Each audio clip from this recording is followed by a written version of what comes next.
અમદાવાદના લાંભામાં અપક્ષ ઉમેદવારને ભાગવું પડ્યું. પ્રચાર માટે ગયેલા ઉમેદવારને થયો કડવો અનુભવ.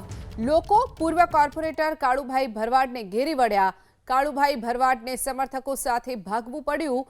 સ્થાનિકોએ પાણી મુદ્દે ઉમેદવાર સમક્ષ ઉગ્ર રજૂઆત કરી. પ્રચાર માટે ગયેલા ઉમેદવાર જનતાના રોષનો ભોગ બન્યા.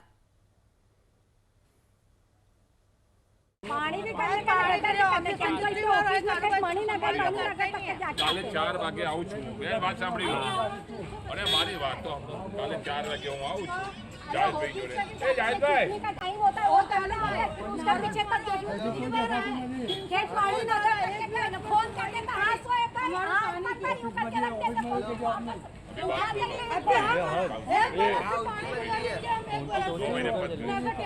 હું આવું છું. ચલો જલ્દી કાલ 4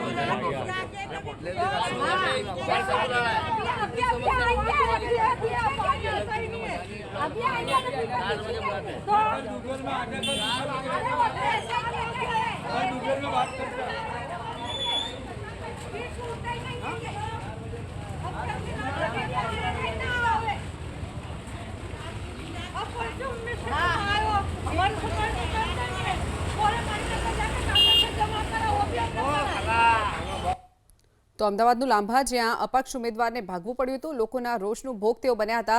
આ અંગે જ વધુ વિગતો સાથે સંવાદદાતા કુશાંગ સોની આપણી સાથે જોડાઈ ગયા છે.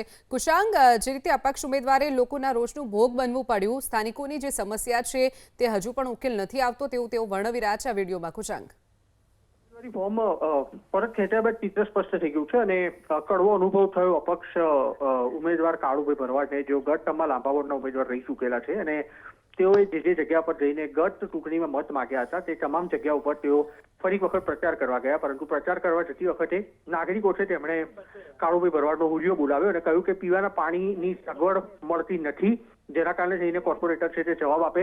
કાળુભાઈ ભરવાડ પાસે અને તેમની સાથે આવેલા સમર્થકો પાસે કોઈ જવાબ ન હતો, જેના કારણે કાળુભાઈ ભરવાડ કોઈ પણ પ્રકારની બાંહેધરી કે કોઈ પણ વચન આપ્યા વગર ત્યાં આગળથી ભાગવું પડ્યું હોય તે પ્રકારની પરિસ્થિતિ સર્જાઈ છે.